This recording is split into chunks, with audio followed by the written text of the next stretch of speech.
The Morning Show with DJs Miko and Claire. 97.5 DWOK-FM. Ito ang Lunch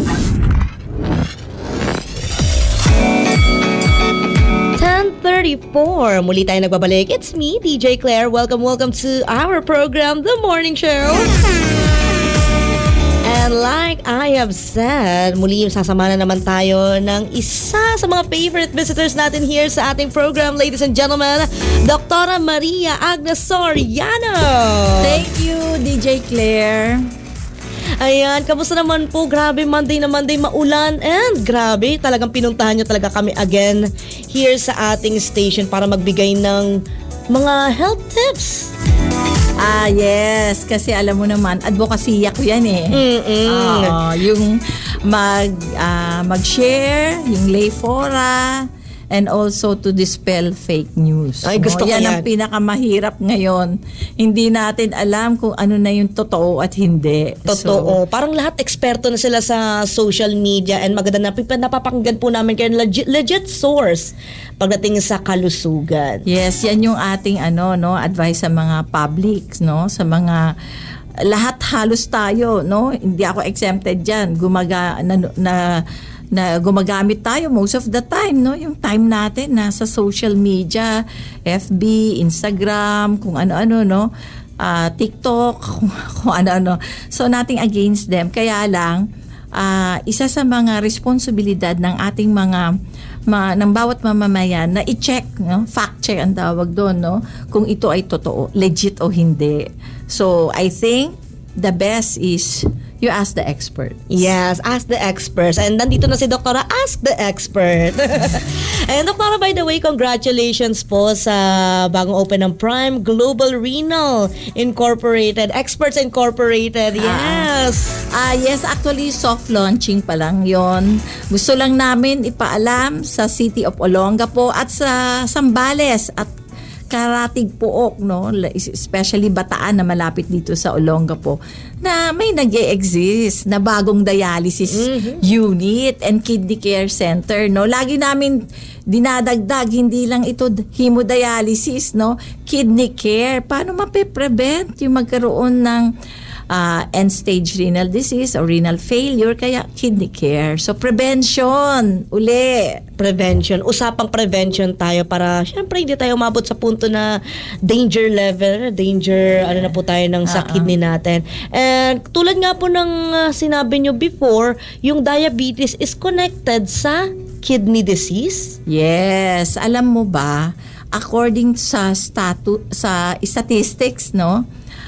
One of the leading cause ng dialysis or kidney damage is diabetes, no? Especially uncontrolled. Wag nating isipin porket diabetes, ay, ako may diabetes, ayokong malaman ng iba. No. Ang first step para magkaroon ng adequate or successful management is acceptance. Kasi hanggang dinideny mo na ikaw ay may diabetes, syempre, nire-reject mo rin yung mga treatment or management na patungkol sa diabetes. So, lahat tayo magkakaroon. Nobody is exempted. Kasi nga po, yung advancing lifestyle, yung advancing technology, no? Sino ba ang naglalakad? Syempre, ayaw nating maglakad ng malayo, no? Sino ba umaakit ng hagdanan? May elevator naman, no? So, ang point nga doon, sino bang gustong pumunta pa sa bukid at kumuha ng pagkain? Hindi naman, tinuturo lang yan or kiniklik lang yan sa cellphone mo, no? Hindi na tayo kailangan mangisda, mag-farm para kumain.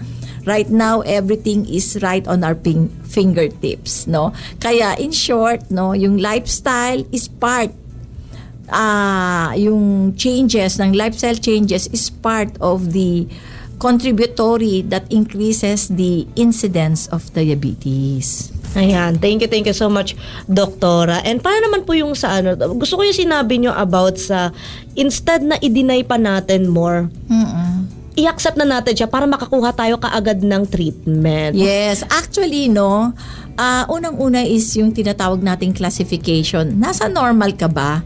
Nasa borderline ka ba? O diabetic ka na, no?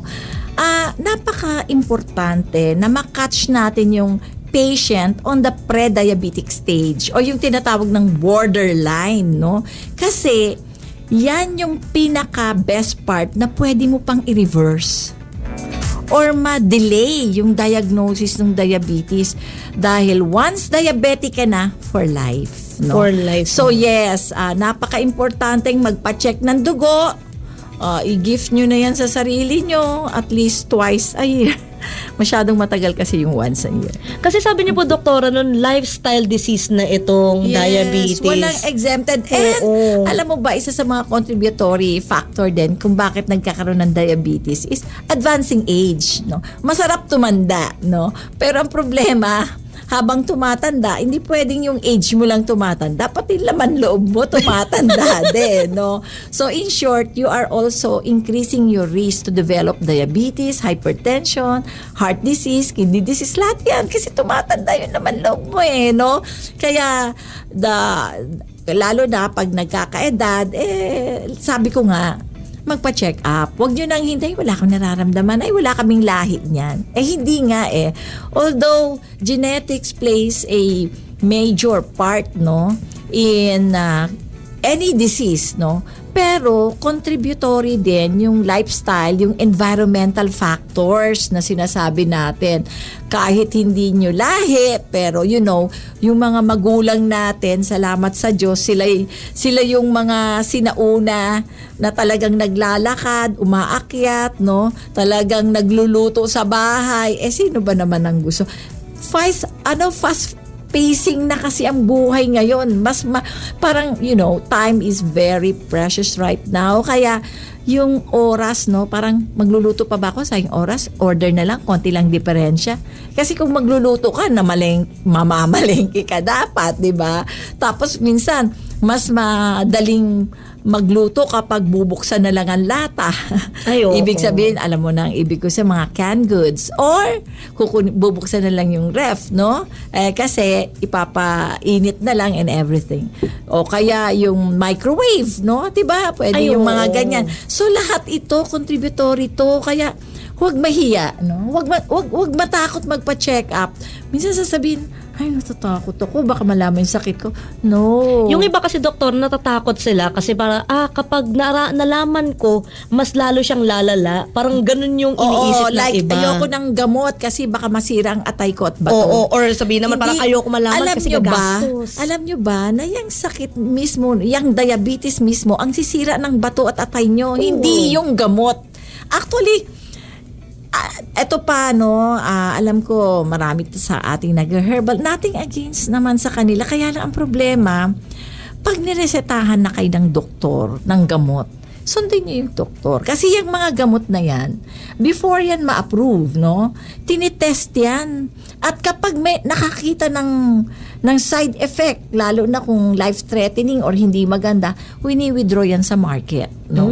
And ang maganda pa, hindi siya, alam mo yun, yung masyadong nagpa-promise of everything. Kapag ang isang bagay, they promise you heaven and earth, naku, mag-question kayo. No? Too good to be true. Yes, too good to be true yun. Hindi katulad yung mga gamot natin sa high blood, specific sa high blood. Yung gamot natin sa diabetes is specific sa diabetes, Hindi nila kiniklaim na Although sa mga gamot sa diabetes ngayon, no, dahil pa-advance, may mga gamot sa diabetes na maganda rin sa puso, no, at maganda rin sa blood pressure at maganda sa kidney. Ayan. Medyo may kamahalan lang. Alam mo naman, you pay the price for the scientific, no, sa parang breakthrough. So, pero eventually kasi alam mo yung mga gamot natin, ang tawag diyan, nalulus nila yung patency nila. Meaning they can have that, sila nag-discover niyan for 20 years yata. They have the right to manufacture, to distribute in the market. Pero once they lose their patency, no, pwede na yang gayahin. Kaya nagkakaroon tayo ng generic drugs, no? Which is not, okay lang naman ang generic drugs natin as long as, emphasize, no, yung tinatawag nating good generics or Good generics. quality generics, ha? Mag-ingat lang po. Baka mga fake generics pa lang naglilipana. Baka lang. So, syempre, parang ano yan kahit alam nyo naman, kahit kayo bumibili sa TikTok or whatever, no? Minsan nabubudol kayo or whatever, na-i-scam, no? So, titingnan nyo kung legit din yung provider or yung supplier or whatever, yung product, no? So, ganun lang naman. Pag-iingat lang naman. Maganda bibili ng gamot sa pharmacy na trusted Yes, or yung ano rin. Kasi gusto ko yung doktor Huwag matakot sa gamot, mas matakot tayo sa kamatayan. Komplikasyon. Yes, complication. Yes, that will lead to death. Yes, Ay, oo. thank you so much, Doktora. And guys, pwede pa tayong mag-share or pwede tayong mag-ask kay Doktora ng mga questions regarding diabetes or kidney disease. Here's sa ating text line, 0920-553-3942. Again, 0920-553-3942. Muli po kami magbabalik after the commercials. This is DJ Claire from 97.5. The Morning Show with DJs Miko and Claire. 97.5 DWOK-FM. Ito ang Radyo. And we are back. We're still here together with Dr. Maria Agnes Soriano, giving us information about kidney disease and diabetes. Speaking of diabetes, Doktora, paano natin malalaman for sure na diabetic na pala yung isang tao? Okay, thank you. Napakagandang question niyan, DJ Claire. Actually, ang diabetes asymptomatic, wala talaga nararamdaman. Yes, kaya napaka-importanteng magpa-test ng dugo, no? So, ang normal value, no, pag ikaw ay nagpa-test, fasting, meaning hindi ka kumain ng 8 to 10 hours, dapat below 100 milligram. Below. So, yung 100, abnormal na yun. Ay, Doktor, di ba nagpa-check up kami ni DJ Miko? Ako nasa 94. Yes, so normal ka. Normal pa din. Ngayon, meron din kinaklasify natin yung pre-diabetic, yung impaired. Ito nga yung sinasabi ko, na ito yung best time na mahuli natin yung mga patient na ito. From 100 to 125 na fasting, yan yung tinatawag impaired or pre-diabetic. No? Pero, kapag ang blood sugar mo, more than or equal to 126 milligram per DL, diabetic ka na. Oh, man. Yes. Hirap na pong bumaba pag ganun. Hindi. Ang ginagawa natin, syempre, pinababalik natin at least 2 sessions in separate occasion. So, pag ganyan, medyo mataas na, balik ka uli. Ingatan mo mga pagkain mo, at least 2 weeks, no? Or 1 week pwede rin, no? And then, pag talagang ang fasting blood sugar mo, 8 to 10 hours, no? Hindi ka kumain. Less, more than, no? 126, equal or more, 126 milligram per DL. Ayon. In 2 separate occasion, diabetic na. Grabe. Wala po siya sa physical appearance. Like, alam ba, may namamaga sa'yo. Hindi, actually, advanced na yun. Advanced na Malamang pa ganun. may diabetes ka, hindi mo lang alam, hindi ka nagpapa-check up. So, minsan, karaniwan at kadalasan na tayo, especially tayo mga Pilipino, hindi naman tayo talaga nagpapa-check up as routine, no? Yun, yung iba may mga sugat na hindi gumagaling, namamanhid na kamay at paa, minsan biglang paglabo ng mata. Advance no? na yun. Yes. O kaya, ito yung iba. Darating sa ospital na stroke. Yung pala, mataas ang sugar. Inatake sa puso. Yung pala, mataas ang sugar. O kaya, no? May malaking pigsa na ang laki-laki na halos lagnatin na nahirapan ng huminga. Ayun, diabetic pala. Or, yung mga sugat. Sabi, 1 week lang yan, doktora. Bakit bulok ka agad? Oh. Yes. Diabetic pala. Yan yung mga, kaya napaka-importante. Pinapa-test natin kahit wala tayong nararamdaman. Wala po siya sa, halimbawa, yung katawan mo is payat, yung katawan mo is malaki. Wala po siya sa again, no? Yung iba, yung unusual weight loss. Alam niyo yun? Yung ihi ng ihi, inom ng inom, kain ng kain, laging gutom. Pero nangangayayat, unusual. Kasi ang normal physiologic weight loss is 2 pounds a week. Yung biglang 1 linggo lang halos makalahati mo yung pants mo or within 1 month mukha ka ng ting-ting. No? Akala mo nagpapapayat ka lang, nagpapasexy ka, yun pala may diabetes na. Yes, yan yung mga ang tawag niyan is yung mga decompensated, no? Metabolic hyperglycemia, biglang pagtaas. Nasa 250, 300 ka agad yung blood Grabe. sugar mo, no? Yung pag tinikman mo yung sarili mong digo, ang tamis na. Yes. Di ba yung natatandaan mo? Yung sabi ko, buti pa ang langgam. Alam. Oo. Ang langgam may alam. Yes. Nilalanggam yung ihi mo, no? Yung underwears mo, nilalanggam. Yan. So, lagi talaga magpa-check up. At saka, there's another way to monitor. Kasi alam mo, tayong mga Pilipino, lalo na pupunta sa doktor, ayokong abnormal. So, a day before, magpapakabait ka, no? Pero for the past few weeks and days, hindi ka naman good, no? Anyway, ang isa sa mga ginagamit natin, yung tinatawag na hemoglobin A1C. Ang normal na hemoglobin A1C, below 5.7%. 5.7. Yes. Pag 5.7 ka to 6.4%, ayun, impaired or tinatawag nating pre-diabetic, no? At pag 6.5% and above ka, no? Equal or more, no? 6.5, diabetic na yon. Siguro so, magpa-check up. Yes, ang A1C is the average blood sugar control for the past 2 to 3 months.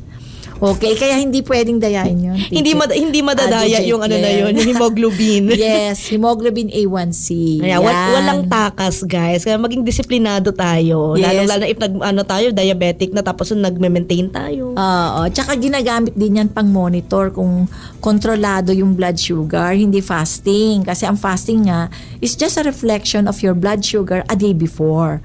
Pero ang A1C, ayan, average yan. Kaya hindi pwede. Wala pwedeng daya-daya dyan. Ginagamit yan ng doktor para i-monitor kung yung bang gamot mo sapat, no? Lagi kong sinasabi sa mga patient ko, it's not enough that you are taking your medicines. You have to make sure you're hitting the target, no? Ang target mo is the near normal as possible sa normal values. Yun ang target mo, hindi yung, Dok, 350 nga, 350 yan. Dati nga, 500 pa yan or 400, no? Ngayon, nag-250 na, no? Well, yes, improving, pero hindi pa tayo nare-reach ang target, no? Parang eskwelahan. You have to pass. Yes. Yes, dapat ma-reach mo yung target in order. Kasi alam mo kung bakit. Sobrang daming studies, no? Kahit mapa-abroad, kahit sa iba't ibang parte ng mundo, iisa lang sinabi, no? Pag nare-reach mo ang target A1C mo, level mo, or target glycemic control, ang sabi nila dyan, is na-less mo ang risk mo to complications. Yes. Humahaba ang buhay. Nawawala yung komplikasyon. Yung visit sa hospitalization or admission, no? Nawawala. And you can live as long as you want. Totoo. Diba? Ang sarap. Ang sarap mabuhay na healthy ka. Yes. Kaya nga, hindi porket diabetic, you are doomed to die. No, that's not true. No? It's a matter of taking care of your health and, your regular visit to your doctor. Isa sa mga management yung tinatawag ng self-blood glucose monitoring, no? Importante na po yan eh. Kasi hindi pwedeng sa isang tingin pa lang, mataas ang sugar mo. Oh, walang ganon. Walang madambola, napahula-hula. You have to check your blood sugar. So, diabetes is all about numbers. No? Kaya kailangan you have to target the numbers that near the normal values. Thank you so much. Speaking of complications, Doktora, sabi nyo ngayon diabetes is connected sa kidney problem. Paano naman malalaman real quick yung tao is may kidney problem na pala? Okay, good question again. Ang galing-galing mo talaga. Thank you, Doktora. DJ Claire. Katulad na sinabi ko kanina, one of the leading cause of dialysis is diabetes. Ika-quantify ko yan or ika-qualify ko yan uncontrolled diabetes, no? So, yung CKD, katulad ng diabetes or chronic kidney disease, wala ding symptoms. Oh, man. Yes, Check wala up, talagang check up pa check din. up pa rin talaga.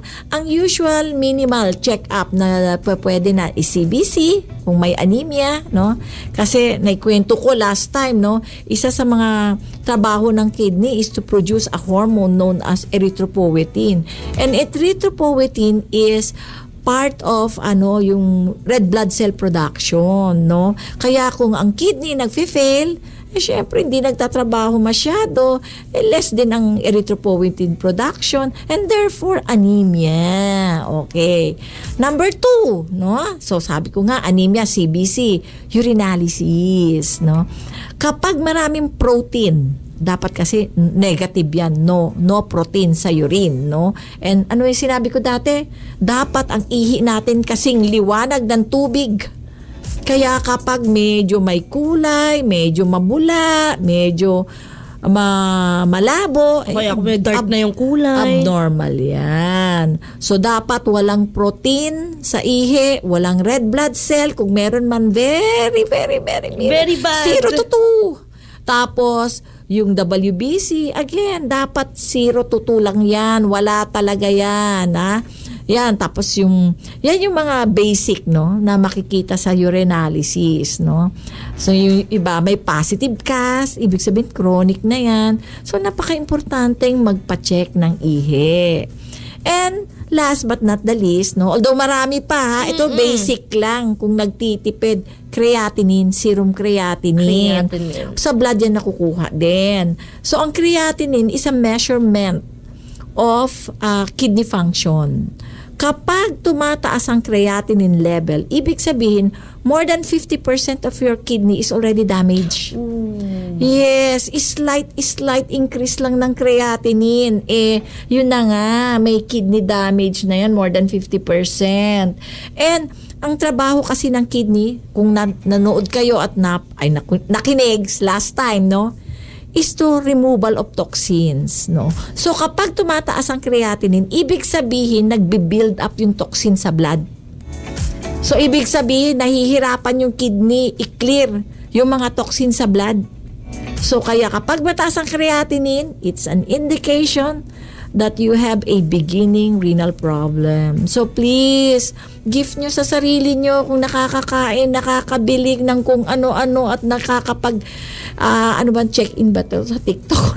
Sa mga Nakakapag-check out. Check out ba yun? O kaya nakakabili ng take out. Hindi, doon sa mag-order ka sa cellphone, yung mga ganyan. Grab? Hindi, at saka yung yung sa Shopee or whatever. No, I'm nothing against, no. Walang problema kahit ako nag-Shopee. Kaya lang, medyo magtabi-tabi ng konti at palab ako kay doktora sa St. Agnes. Totoo. Malapit na anniversary namin. Ay, kailan, doktora? Sa August. Yes. May 50% kami August and September. And guys, since we're talking about check para sa ating check natin if may diabetes tayo or may kidney problem na tayo, punta tayo sa St. Agnes Clinic. Malapit-lapit lang siya, dito lang malapit sa may Victory Liner, West Corner, malapit lang. Oo, tama. And syempre sa Prime Global Renal Experts, nandun din po siya.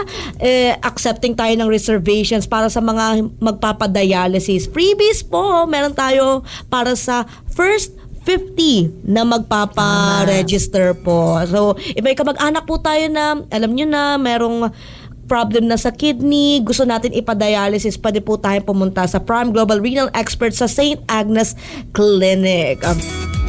Ayun. And At saka DJ Claire, ko lang, kung tingin nyo, ayaw nyo ng mga evening or night, no? Kasi may 3 shifts yan pag nagpapadialysis. Pwede po sa amin. Pwedeng AM and PM. Wala po, sa ngayon, wala kaming night, no? Siyempre, nagsisimula kami. Kaya kung gusto nyo magpa-transfer, gusto nyo sa umaga or sa hapon, pwede na po kayo magpa-reserve sa St. Agnes, sa Prime Global. ayan, pwede po natin puntahan sila sa kanilang Facebook page, Prime Global Renal Experts Inc. Ayan. Nandun po yung mga announcements namin. Yes, and kuha na kayo ng papel and ballpen. I-list na po itong number na to,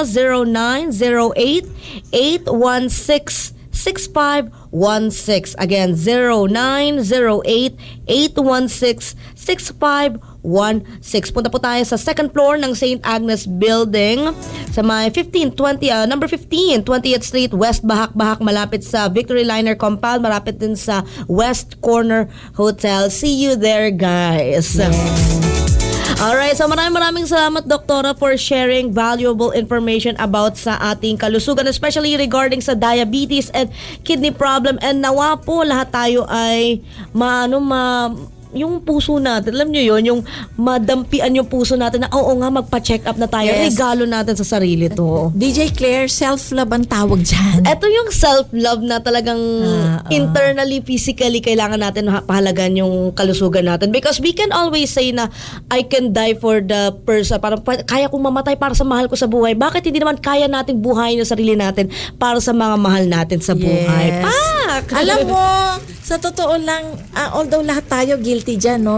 Yung pagmamahal natin sa sarili, nakakalimutan natin para sa ating minamahal, no? Pero alam nyo ba, na one way para i-show din natin yung pagmamahal na natin sa ating mga mahal sa buhay, yung pagmamahal sa sarili. Kasi, paano natin sila aalagaan kung may sakit tayo? Instead na tayo ang magsilbi or tayo ang mangalaga, yung pala, tayo na palang inaalagaan. No? Totoo. So, let's make sure na healthy ang ating body. Makasama natin yung mamahal natin sa buhay ng mahaba. Thank you so much again, Doktora. Thank you.